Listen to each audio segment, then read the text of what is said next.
world per capita.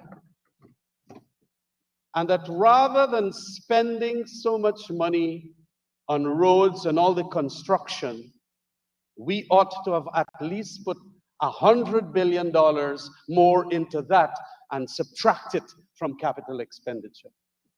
That is what we should have done. A couple of years ago, Mr. Speaker, I was in this parliament indicating that there is massive mismanagement of funds when capital works are given big spaces. And you know, I quoted then from an extremely important economist who had done studies in these matters. And these matters were dealt with in a book called The Bottom Billion. The important thing here, sir, is what he said at page 138. And I'll quote it. It has the word corruption, but it is a quote from a textbook. Honorable member, we have a rule about reputation. Yeah. What reputation? 10 years ago, sir? Not only 10 years ago, I think I've heard this over my past decade and a half from your own mouth, and we can get the record. But please expunge that part. You can say beep. All right. By contrast, the mismanagement of funds in the construction sector has been a dirty secret. Transparency International decided to bring it out to greater prominence by devoting its global report of 2005 in the sector.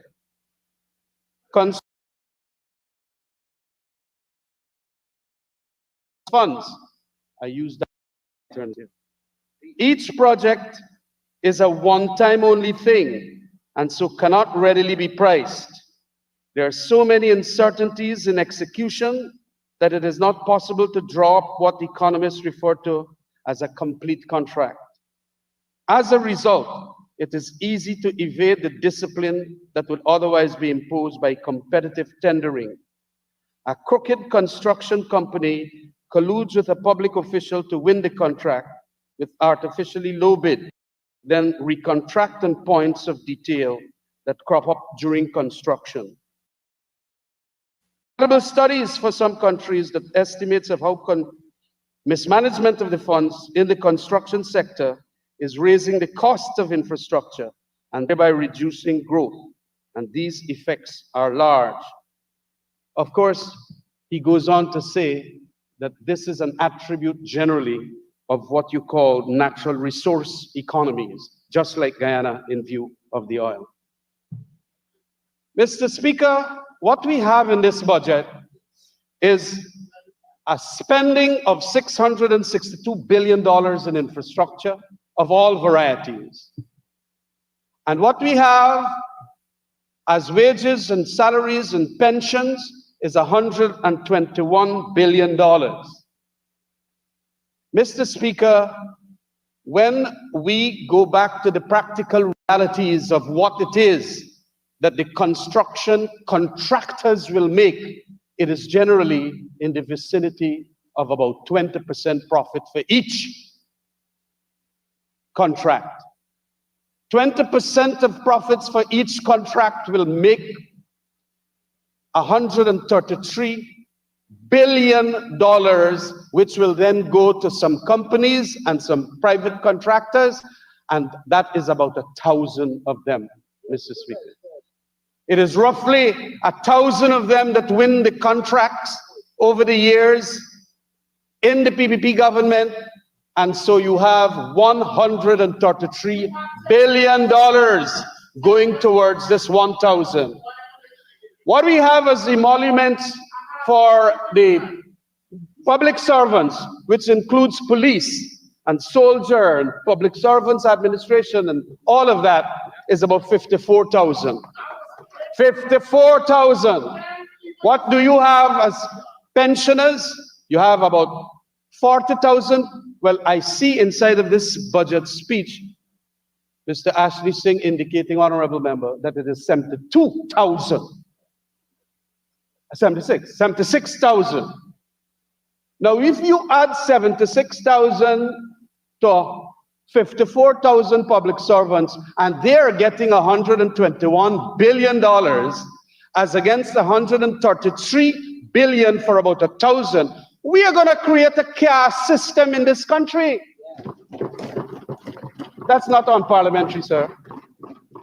Caste system, whereby the inequality is going to be so vast to the extent whereby they are literally going to control this economy. Every single one of them would go and purchase friendships literally with members of the government as, again, the bottom billion states. It is an important aspect of the matter to appreciate, because how could you spend so much on infrastructure knowing that you have the Lilautis, Gurdials, all those things? By the way, in the Stabroek News, that was the 52nd edition of the cost of living interviews. So many people have been stating, but we do have some of them in the government now stating that, look, a lot of people have been praising the budget. A lot of people have been praising the budget. Well, let's be balanced. How many people have been indicating that this thing is hard and life is so difficult all across the country? It is indeed a toxic combination too that we have when you're going to have a set of oligarchs in this country. A set of oligarchs in combination with a set of control freaks, because everything they want to control. They want to control the press, they want to control what people think, and a whole lot of things. That is why at this budget, that combination is going to be disastrous for this country. It will be called the control oligarchs. It is a sickening situation, and we are not seeing that poverty is being confronted. As I have said on other occasions, necessitous, and quoting from, I think it was President Roosevelt, necessitous men are not free men. People who can't afford 2 square meals in Guyana are not going to be free. And all flourishing is mutual, because poverty anywhere is a threat to prosperity everywhere. It is fundamental then that we do not make a portion of our country one that is embarrassed, because poverty and being poor induces a lot of shame. It induces embarrassment. It's a diminishment of life. It is a feeling that your government is against you, as some have told us. I have gone to the estate areas and they have indicated that although we voted for this government, oh my G, they said the government seems to be against us, and the constant fear, Mr. Speaker, and the constant fear that it will get worse. That is what people think. It will create this caste system, as I said, and a second-class citizens.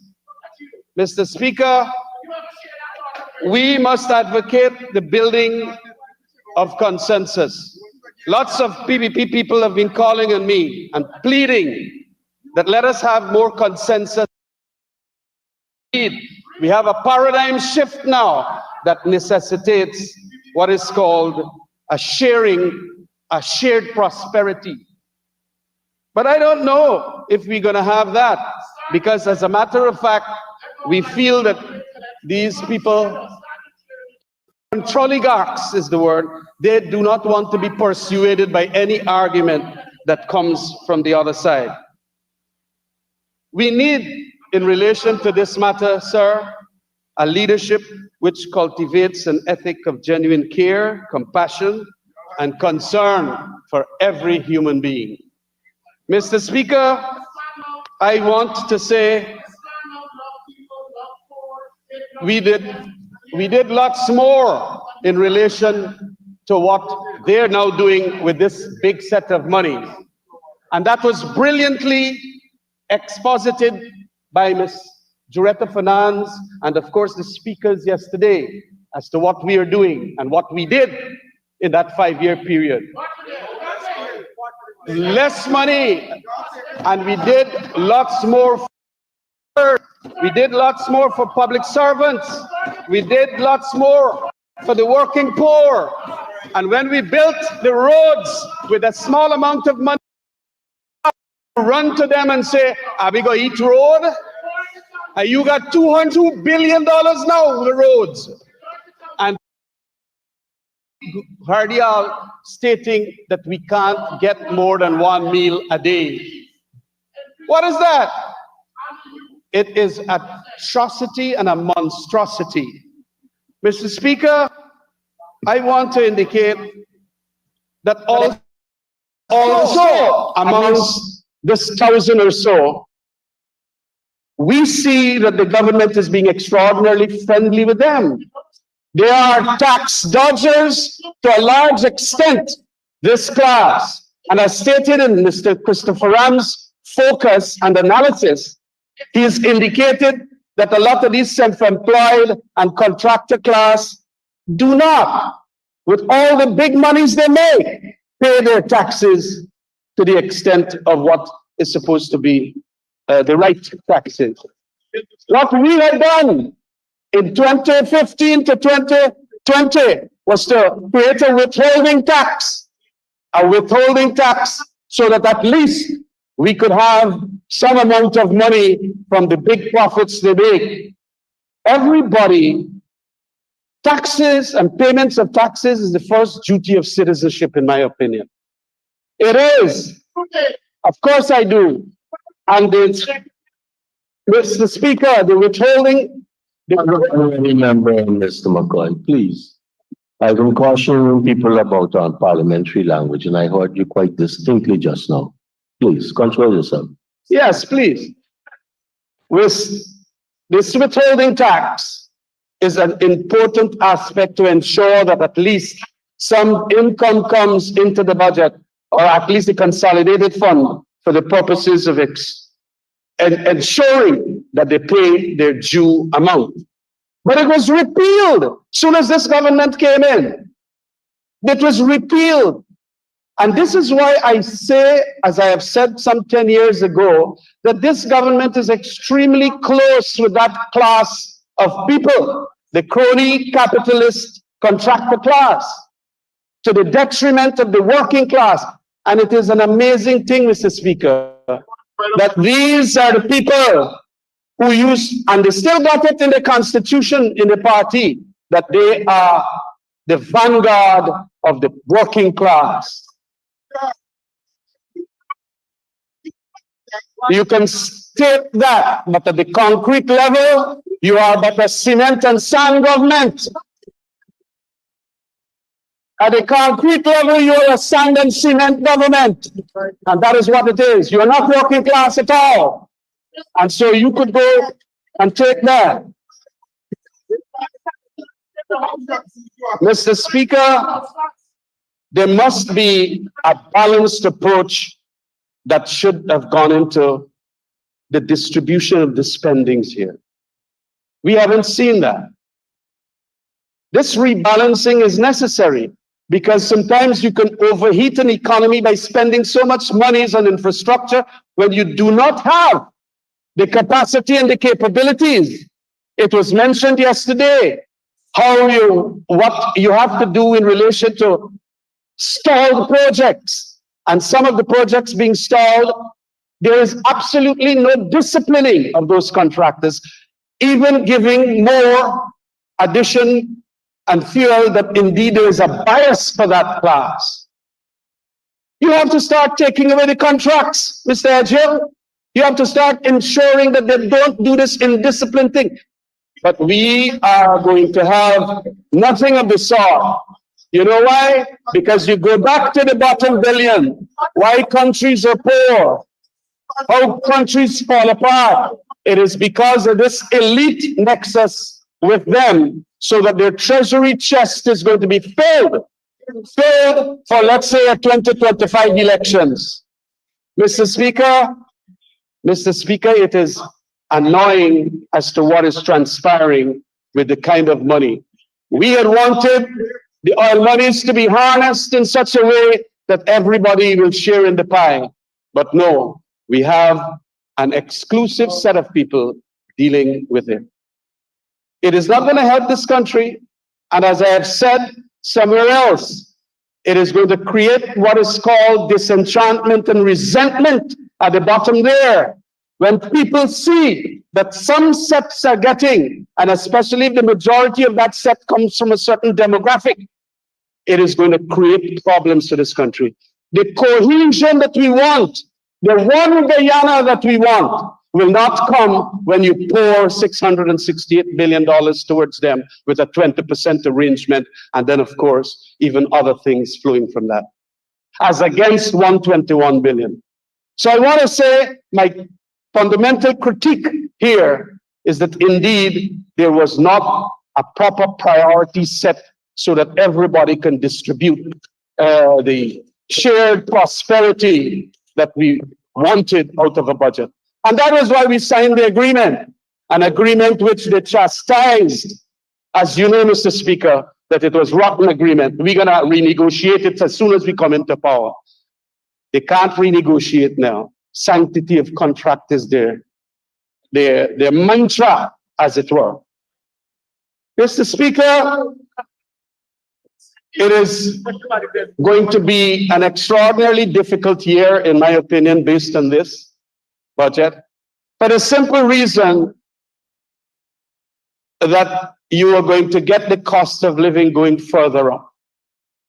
As was mentioned, and I do not want to go over the statistics, although I had gotten some of the statistics too, in the local industries of fishing and agriculture and gold production and everything else, as was stated so brilliantly by Director of Finance yesterday and articulately, every one of those were doing better in the APNU AFC time as against what we have now. And when you rebase it, and you rebase the base amount, and you could talk about 28% increase, but what was mentioned by Director, the amount of earnings that we were bringing in from fisheries and forestry and all of those, the statistics are there, was far superior. That is going to cause a tremendous amount, what you call the resource cost, as it were, because indeed our local industries are now diminishing. And that diminishment will see cost of even items that we produce in Guyana going upwards. Even the Baji and the Bora and the Baigan, we are going to have all those prices going up. And then, of course, I suppose then they're going to run to that $7 billion relief package. And you know what, Mr. Speaker? Distribute to their friends and families. It is happening now as I speak. They have this arrangement whereby PPP activists are distributing monies and they're bypassing coalition supporters. I have seen and heard,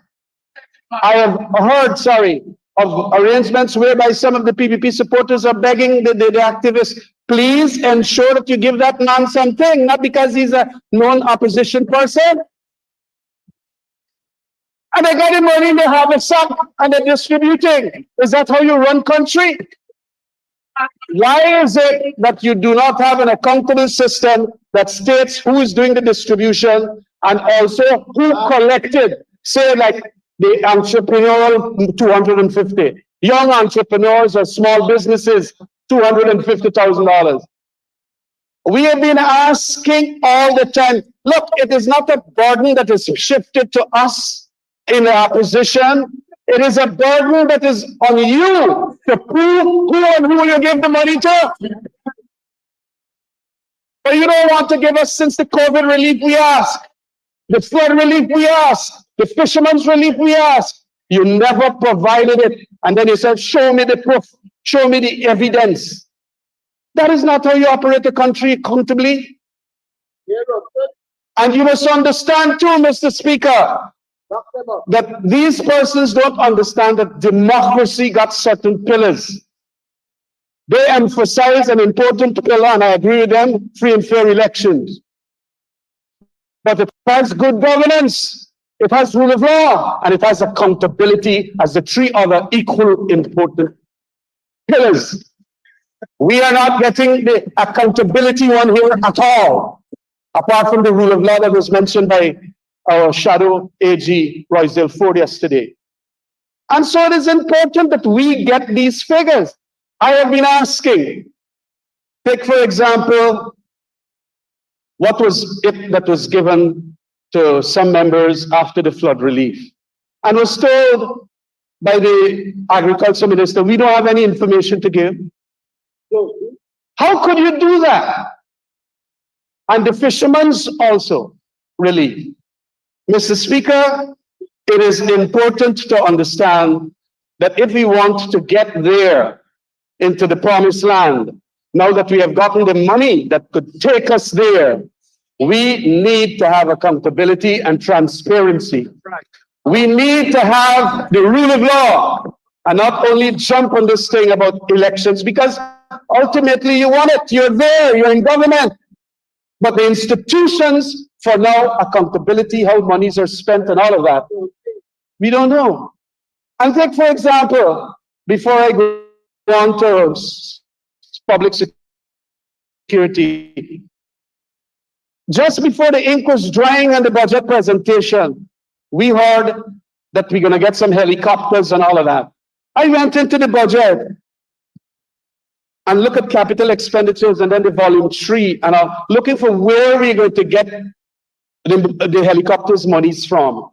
There is nothing. They are not being, they're very stealthy. They're secretive. They're not indicating that the furniture and equipment, well, we could understand that one, helicopters and air aviation equipment or whatever. And so I don't know, but I'll be asking the questions. But the vice president has indicated that yes, we are dealing with a firm, Bell and all of that, to the extent of 4 helicopters. Mr. Speaker, that is not good enough. And we must not, I will wish to make a concluding remark on this, we must not borrow so much. Mr. Indar, honorable member, indicated that we wanted tax. But does he understand that when you borrow in the 4-year, $1.3 billion US, that is a tax on our future generations? And it is worse because we don't know if the oil prices are going to stabilize with all the volatilities in the world and the vulnerabilities. Yet you come here and it costs us down for some minor taxes and increases that we had, and we have been asking you to provide us with the 200 names, and you can't, but you got from 2020 to 2024 now, $1.3 billion in borrowings to what? As Asghar Ali would say, to bill away the money. Mr. Speaker, we must get all the facts from the various remarks and legends on this budget as to where it is that the money is going, so that we could keep scrutiny. A good opposition could only scrutinize also when there's information that ought to be provided. And you, Mr. Speaker, and myself go back a long time. You yourself used to make that remark when you were an opposition parliamentarian.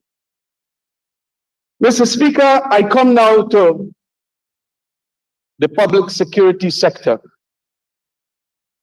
And I've got to begin by stating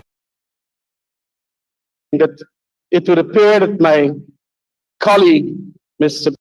Ben, have been coming up with some otherwise outrageous policy statements.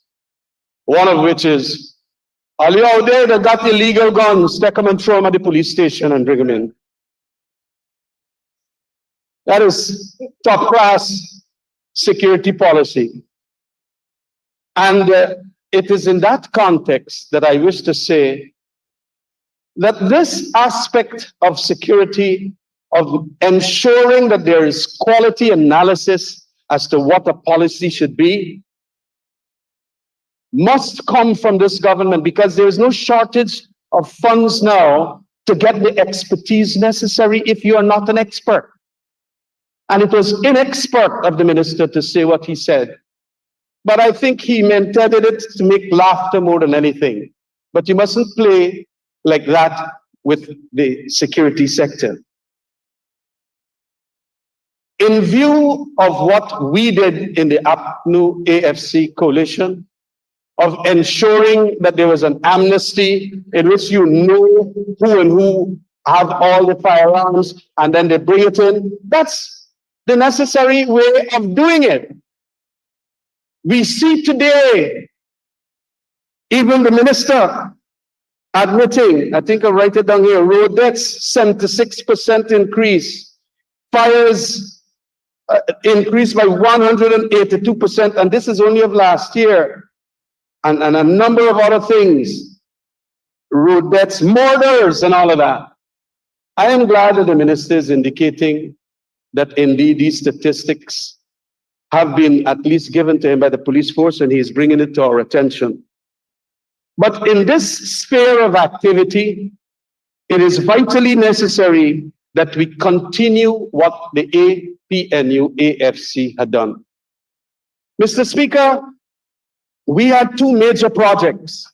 One was the British Security Sector Report, and the other, the Citizens Security Strengthening Report. These are important reports which made a set of recommendations, and in the set of recommendations, you have to now implement. We had indicated to them that we want the monies from the British Security Sector Reform, but we also want the brains behind it. And the brains behind it was a man called Mr. Russell Coombe. And he knew the network of experts that you could go and talk about how to enhance your maritime capabilities, how to enhance the police strategic unit, how to improve the human resource within the police force and all of that. And all of these reports came out in and around a period of study, and they came out around, I think, 2019. And these reports are important for the development. We must not, because there's a change in government, surrender those reports or shelve them. We must continue. I am not seeing that happen. I even created a change board to ensure that that happens. Honorable member, before you go to that board, you need an extension. This is very quick, ma'am. Actually, you got 2 minutes more. Thanks very much for that, Mr. Could I have 2 minutes more in the 5? Correct, Speaker. I do move that the honorable member be given 5 minutes to conclude his presentation. Thank you, Opposition Chief Whip. Honorable member, you may continue to conclude. Mr. Speaker, thank you very much for that extension. I want to say in this 5 minutes that I have that there were accountability in the public security sector under APNU AFC. Yesterday, Mr. Jones, honorable member, stated how we have a public security committee of the parliament that was created under the robust constitutional reform process. All members of that committee during the course of the APNU coalition government, we were in every way dealing with all the questions that they want answered. And Mr. Gale, and I think the honorable member himself, Mr. Ben, were members of that committee. And they were asking me for after we convened the first meeting, we would like to hear what the commissioner has to say as his projections. We would like to see Mr. Gentle, what he had to say. Brian Gentle, I think his name is, Fire Chief, and Samuels as the head of the prison. And they cross-examined these people for hours in that committee.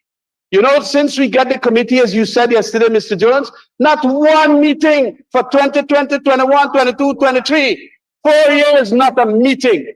And on the last occasion, I asked Mr. Ben, why you don't convene the meeting so that we can ask questions of everything and scrutinize everything right up to firearms license and everything. No, they do not want that.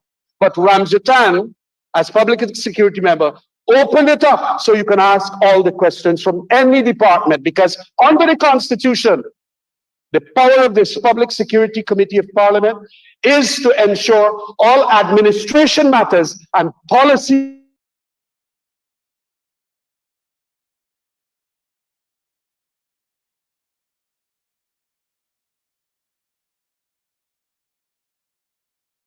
slogan, keeping the course, etc., etc. Mr. Speaker,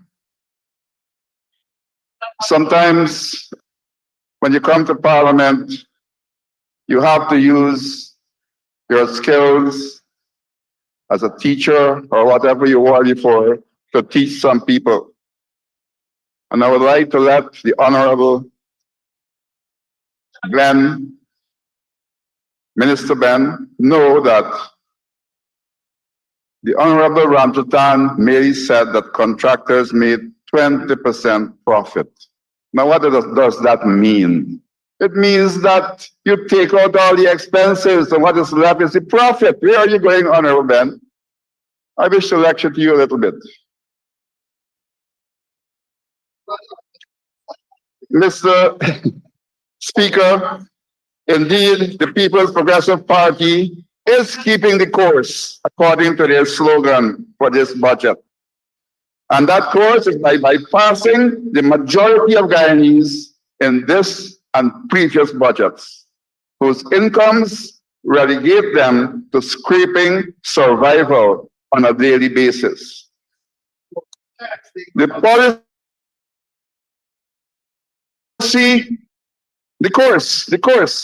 policy of fattening the rich and hoping that the fat will trickle down has certainly become an abject failure and has widened the gap between the few who have and the majority who do not have. Mr. Speaker, before I delve further into the 2024 budget, please allow me to express on behalf of the peoples of the hinterland, who, by and large, are on the front line of our borders, sincere thanks to the leaders of our country and the people of Guyana for standing in unity in saying to Venezuela and the world that Essequibo is ours. I remember the words of Mr. Aubrey Norton, leader of the opposition, when he said that we have to first have a country, to first ensure that our sovereignty and territorial integrity are intact before we can struggle for political power. Mr. Speaker, the world heard our unified voice. However, as for modus operandi of the People's Progressive Party's government, who kept saying that we are unified against Venezuela, but by their actions, deliberately continue to sideline the opposition. Since this event, there have been only a few sittings of the Foreign Relations Committee. Further, the leader of the opposition was also not included in the negotiations leading to the Argyle meeting. Mr. Speaker, quite recently, President Nicolas Maduro stated that he has a plan to get control of Essequibo. Mr. Speaker, the threat is far from over. And let me go back to my teaching skills again. I never said that he was invited. Put on your ears and listen. I did not say that. I said that we were not involved in any sort of discussions or meetings before that happened. That is what I said. Mr. Speaker, I want to repeat. Quite recently, President Nicolas Maduro stated that he has a plan to get control of Essequibo. Mr. Speaker, the threat is far from over. We, the indigenous peoples of Guyana, demand that any threat against our sovereignty and territorial integrity be met by a unified stance by our leaders. We request that the Foreign Relations Committee meet on a monthly statutory date to be decided on, and most importantly, be inclusive of the opposition's representatives and experts. You don't have all the experts. We have a lot. Involve them. This is Guyana. This is not PPP. This is Guyana. We also take note that monies allocated in our budget for the defense of our sovereignty and territorial integrity at a glance seems very inadequate. We request that the Guyana Defense Forces active and reserve components be prepared for any eventualities. We request that the community policing groups be given adequate training and support.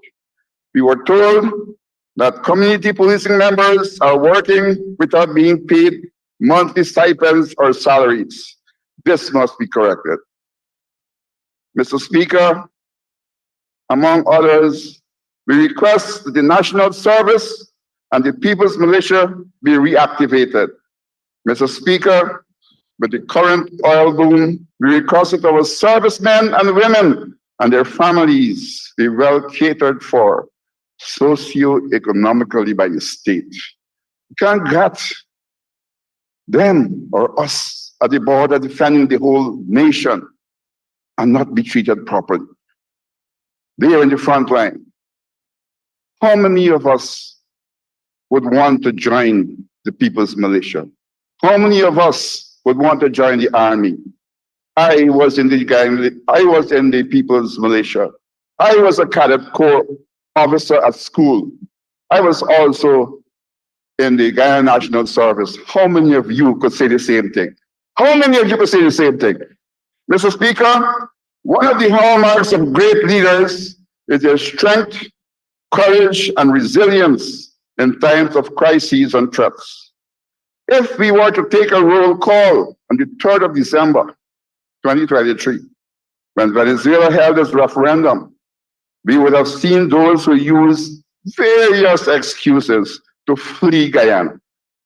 What is more important than standing with your people who are facing an existential threat? I know that the rule prevents us from calling names, but we know the men, you know the men, all of you know the men. I see Mr. McCoy, Honorable Carmen McCoy, has left because they left him back. They didn't take him away. That is how they will treat you in times of crisis, Mr. McCoy. Mr. Speaker, we listened to the Honorable Dr. Ashley Singh.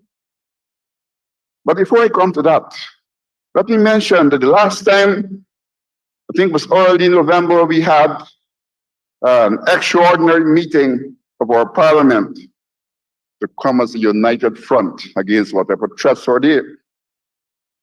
I want the nation to know. I want the indigenous people of Guyana to know that after I spoke at that meeting, I guess, and it was because I spoke the truth about a certain de facto leader of Guyana, I was accosted afterwards and threatened by the Honorable Kwame McCoy.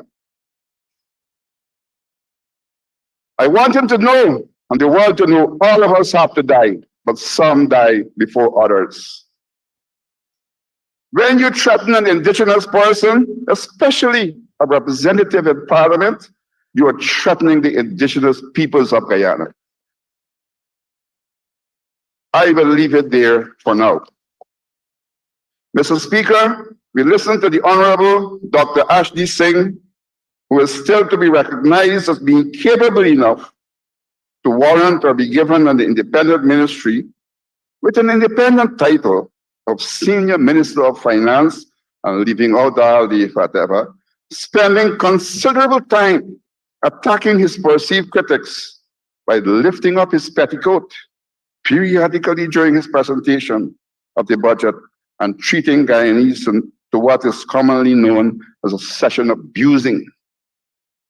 Maybe he was trying to outdo the legendary Satira Gal.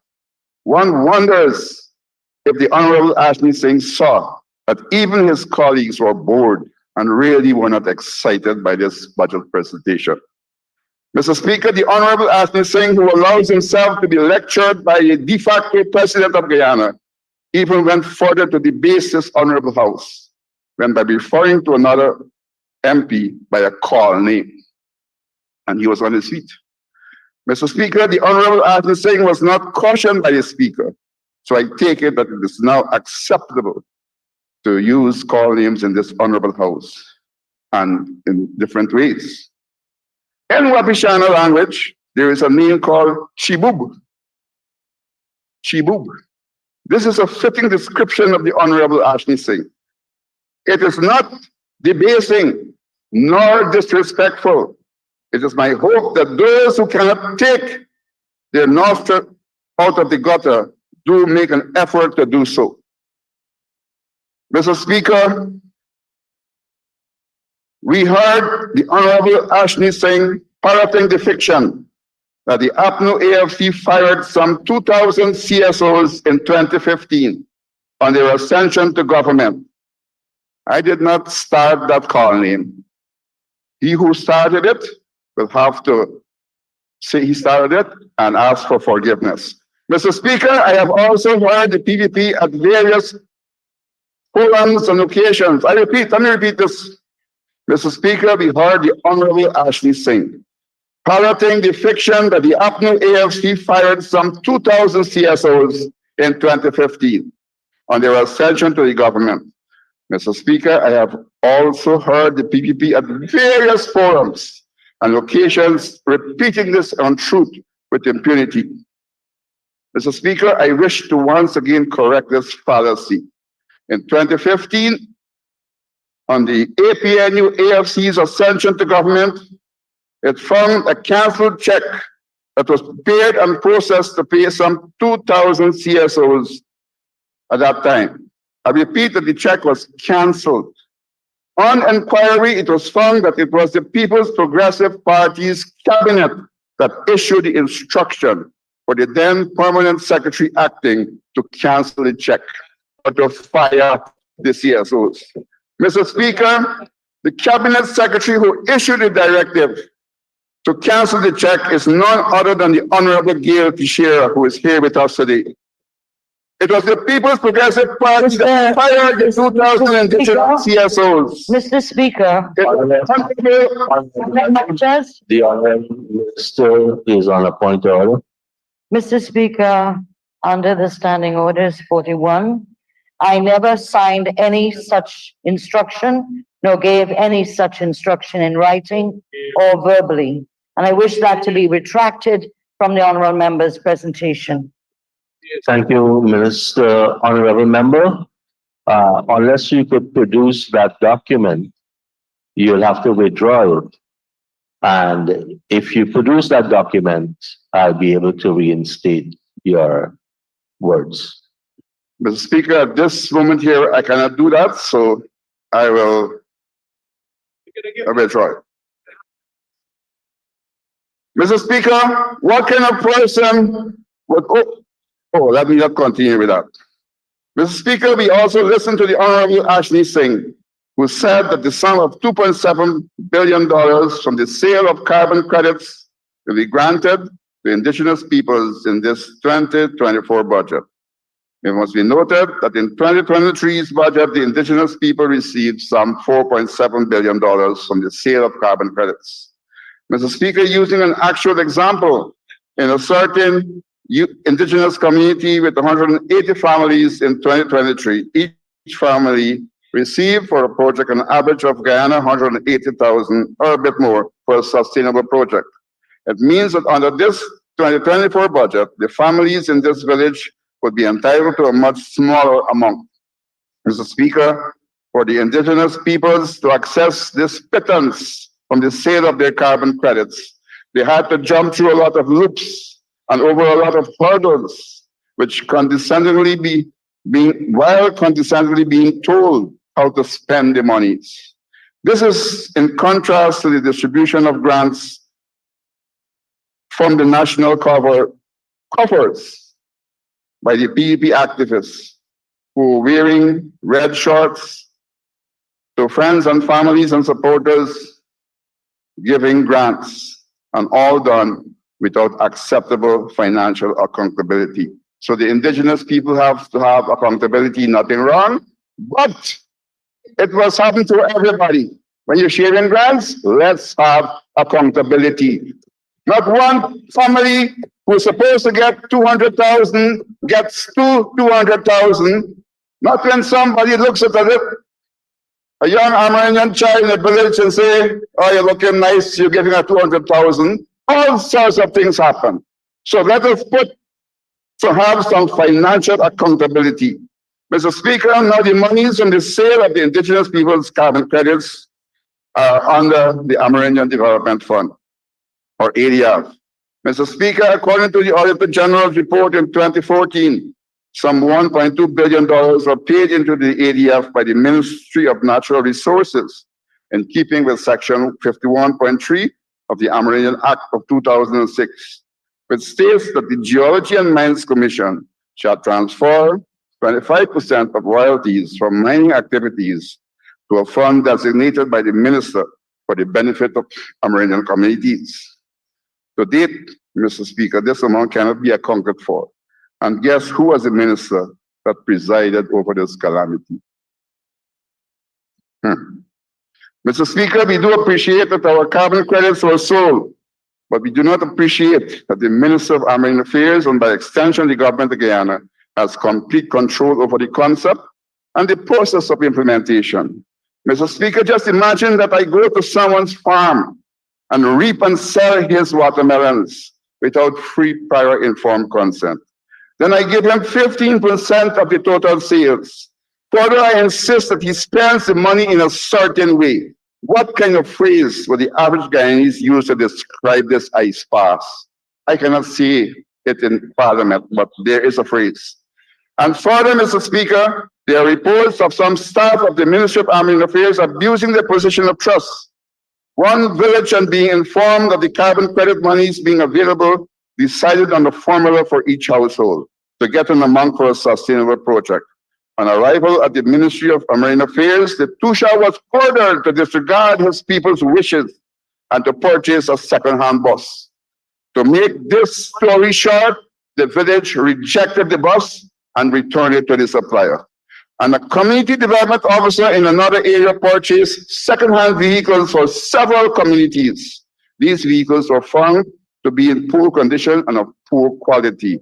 The CDO now sports a well-reconditioned vehicle for his personal use.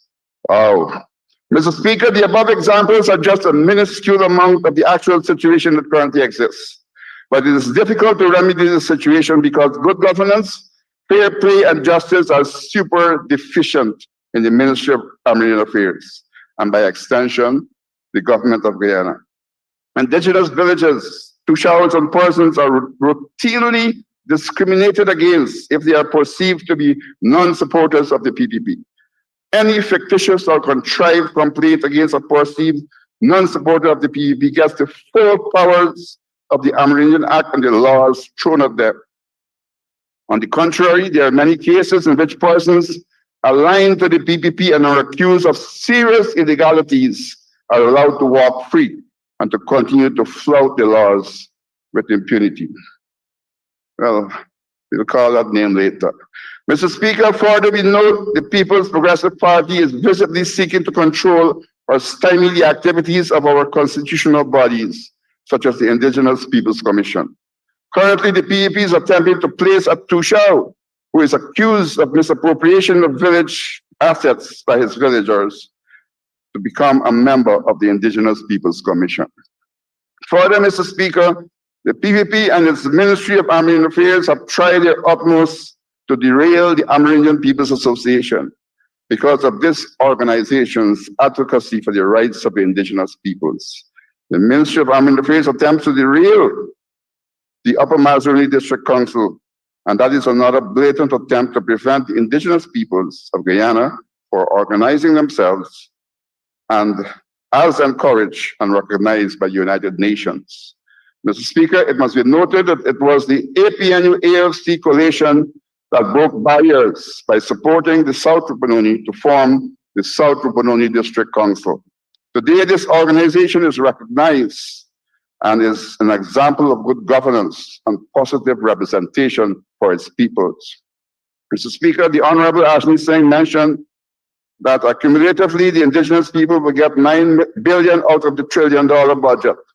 Mr. Speaker, this amount can best be described as condescending and in comparison to what is doled out to the failing sugar industry. Mr. Speaker, action speaks louder than words. One cannot help but notice that the failing sugar industry continues to enjoy massive financial inputs. In this year's budget, GAISUCO receives a whopping $6 billion. Mr. Speaker, to add to this story, we are hearing in Region 9 that periodically agricultural products are trucked in large quantities from Brazil to be repacked as being produced in Guyana.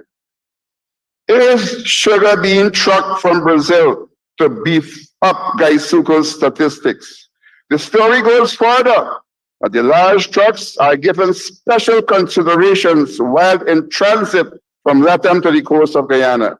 The only component missing is a set of outriders with sirens. Mr. Speaker, we welcome the building of the secondary school and its facilities in Karasabay. It must be noted that it was under APNU AFC that steps were put in place to start and support secondary school classes in Karasabay. Secondary school classes also began in Murnau and Napi and elsewhere. Mr. Speaker, while considering the budgetary allocations for secondary education last year, I raised the issue of providing a hot meal for all secondary school students in the hinterland. The then Minister of Local Government and Regional Government stated in his answer that all secondary school students will be entitled to a hot meal whenever they attend school. Mr. Speaker, I was going to say today this has not come to fruition, but this morning somebody from Region 9 texted me to say that yesterday the secondary school received a little bit of food in school. So at least you're listening to us, and let's continue to listen so we can be able to make things better for our indigenous children and the children of Guyana. Mr. Speaker, only the students who reside in the dormitories are benefiting from 3 meals a day, plus a so-called snack of a banana without juice. Mr. Speaker, as an example that applies to St. Ignatius and Annex secondary schools in Region 9, the students attend the secondary schools miles away. They leave from early morning and return back home late. If the student has no money, then he has to starve. Mr. Speaker, in this Irish country, this is totally unacceptable. Mr. Speaker, we heard a senior PPP's official boasting that some $10 billion will be spent on hinterland roads. However, years come and go, and we know that the roads built by the PPP are mainly of biscuit texture. One example of this is the Latam to South Rupununi roads. At this moment, the road is being renovated at an extremely high cost. Drivers and commuters will enjoy the biscuit roads until the rains arrive, and it is back to roads that will make a moderately sick person become very sick before he or she can get to the hospital. Mr. Speaker, during the consideration of budgetary appropriations last year, I suggested to the government that hinterland roads should include innovations that exist and would allow for better hinterland roads to be built. However, this suggestion seems to have fallen on the deaf ears of the PPP. One can only surmise that it is better for the PPP to have biscuit roads built so that they can continue to dole out large contracts with their attendant kickbacks to their friends, families, and favorites. Mr. Speaker, then there is the fallacy propagated by the PPP that it is the creation of the concept of transformational projects. In most cases, the really transformational projects were being done were conceptualized and preparatory works done by the APNU AFC. The Linden to Latham Road is an example of a transformational project that was conceptualized and preparatory work done by the APNU AFC. It must be noted that had there not been a no-confidence motion orchestrated by the PPP, the first phase from Linden to Marlborough would have already been a reality. It must be further noted that the PPP made efforts to prevent this project from becoming a reality. But luckily, the funders applied pressure and forced them to utilize the funding that was negotiated by the APNU AFC for this project. Further, we are now hearing that the most vital bridge connection between Kurupukari and Fairview has been shelved. Here again, we see the reluctance of the PPP to serve the people by completing wholesome transformational projects, or their inability to see further than their nostrils. Mr. Speaker, I'm talking about bridges. Is it true that there is a newly constructed bridge on the Linden to Latham Road that is built on a hill? One wonders if the PPP is trying to defy the forces of gravity. And Mr. Speaker, what about the Pirara Bridge?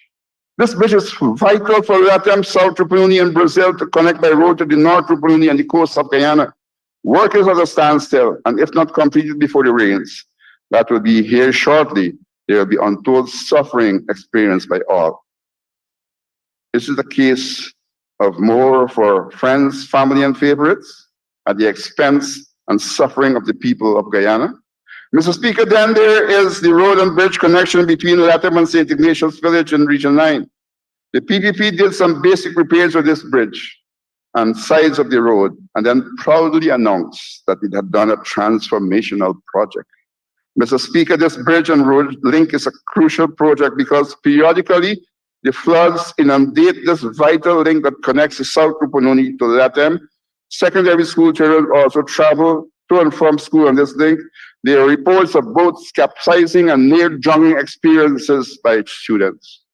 A truly transformational project would be to build a bridge and a road connection, or to be high enough to allow commuters to travel this connection all year round, even when there is a high flood. Mr. Speaker, now we have a major problem of most Guyanese finding it difficult to live good lives because of the high cost of living being experienced. The few friends, families, and favorites of the PPP have no idea of the daily suffering experienced by many to make ends meet. During the days when APNU AFC was in government, the average family of four spent an acceptable portion of their income on food and essentials. Today, under this PPP, the majority of Guyanese are finding it hard to get 3 decent meals daily. Mr. Speaker, according to Kaiju News, dated January 20th, 2023, 43% of Guyanese cannot afford a healthy diet, and around 5% of our population are malnourished. This is according to the United Nations Food and Agriculture Organization's report. Mr. Speaker, with all of the above, the PPP's 2024 budget insults our pensioners with $100 increase per day. Just what can $100 per day do to improve the lives of our senior population? The budget allocates $108 Guyana per day, or $40,000 per year as a Because We Care cash grant to school children for 1 year. What is $108 per day? That is because they do not care. They do not care. The two showers of Guyana get an amount of $80 Guyana a day as their stipend, whilst working 24 hours a day. What a disgrace. I hope I can say the word disgrace. What a disgrace that our indigenous peoples or leaders, indigenous leaders, are being treated in this way. Our public servants receive a measly 6.5 increase in their income, while the Gas to Show project, that is a brainchild of someone who has a penchant for advocacy for failed projects, gets a huge slice of the pie. Isuko continues to suck our economy like a leech. We can only say that this budget is indeed staying the course, and that course is a big curse for Guyana. Mr. Speaker, budget after budget, we see money is being allocated for land titling and revision of the Amerindian Act. When will it be done? To cut a long story short, when will it be done? Yes, it will be us as the next government who will have to do that. Mr. Speaker, but the Honorable Minister forgot to mention, Mr. Speaker, the Honorable Ashley Singh mentioned that some villages were given titles by this government, the PPP. But Mr. Speaker, the Honorable Minister forgot to mention that some of those villages that he mentioned were previously granted titles by APNO AFC. One example was Yupukari's extension that APNU AFC granted previously, among others. And I could call it Tushar if I get a chance now to call it Tushar of Yupukari to come here and tell you that that is what happened, or you are saying no. Mr. Speaker, indeed, staying the course is ongoing for the PPP. However, the course is one to weaken the rights of the indigenous peoples. Mr. Speaker, the People's Progressive Party used its position as the government of Guyana to take over aspects of the control of Marudi mines from the indigenous people and small miners of the South Rupununi. Today, there is a People's Progressive Party group controlling the riches being gained from the area that was allocated by GGMC. This is staying the course to make the PPP's friends, families, and favorites hog the patrimony of Guyana. Honorable member, to stay the course, you're going to have to get 5 minutes to conclude. Thank you. Comrade Speaker, I do move that the honorable member be given 5 minutes to conclude his presentation. Thank you, honorable member. You have 5 minutes to conclude. Mr. Speaker, the indigenous village of Chinese Landing has been struggling for many years to regain control of Tasavini, a mineral-rich area of their title land that was being mined by a certain miner without their consent. Mr. Speaker, the Chinese Landing village appealed to the Inter-American Commission for Human Rights, and the commission agreed that there were some issues and some of the rights, many of the rights of the indigenous peoples were being affected.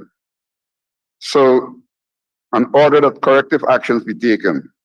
The PPP government has since ordered a cease order on all mining activities in the whole of Chinese Landing, although the village had only requested that cease order for mining operations be done in Tasavini.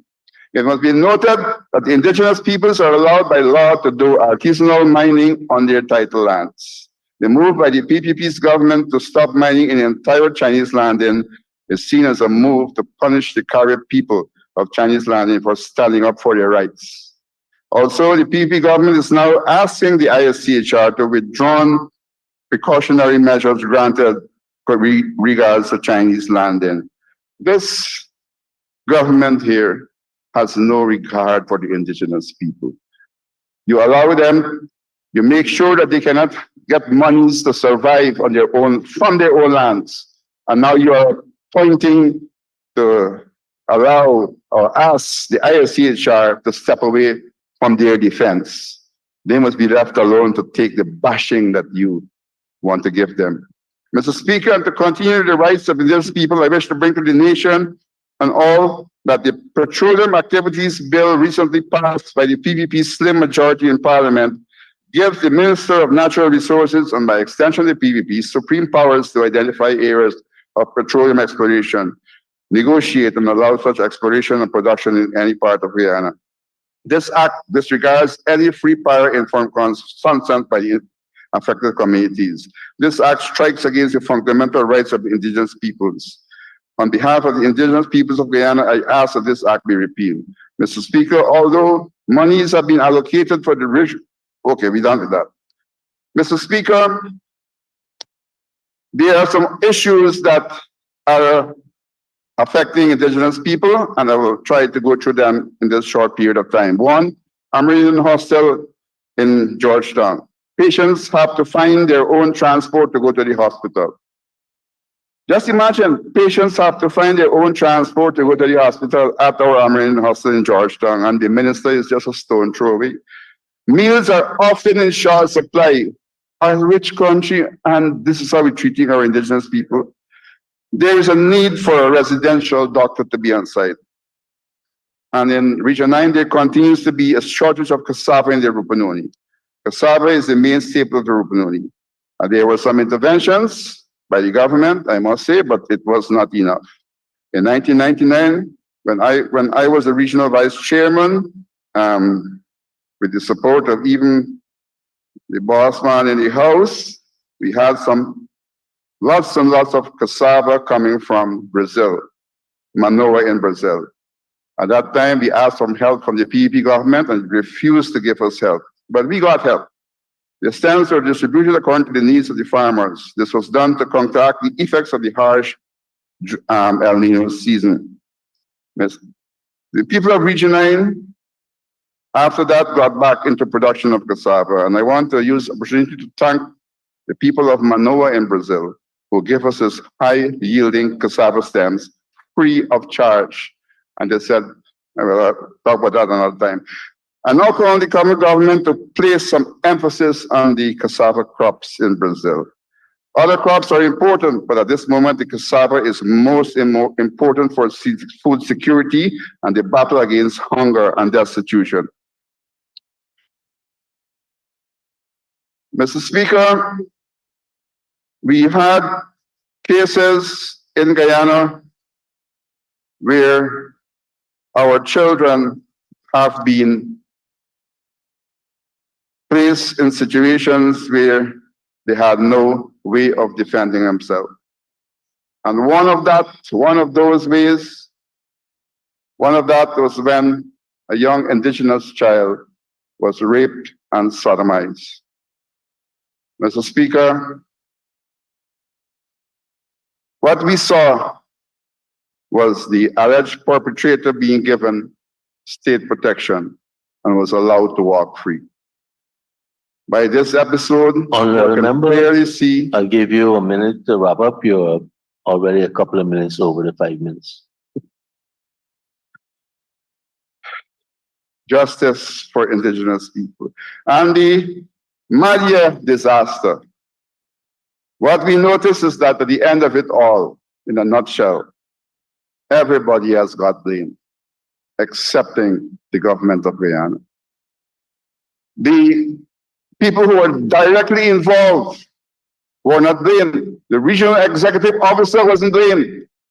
The minister of local government wasn't blamed. The minister of education wasn't blamed. The minister of labor wasn't blamed. These were the persons to be blamed for what happened there. Apparently, it was felt that indigenous lives do not matter. Mr. Speaker, and the compensation given, I would call it jokey compensation. Lives of indigenous children, or any child, is not $5 million. You're cheapening our lives. That's why at one time I said, take your feet. The people here must take their feet off the necks of the indigenous people. I remember with that, I'm going to have to ask you to wrap up totally. Thank you very much. Thank you very much, Honorable Member. And now for the Honorable Member, Ms. Yvonne Pearson.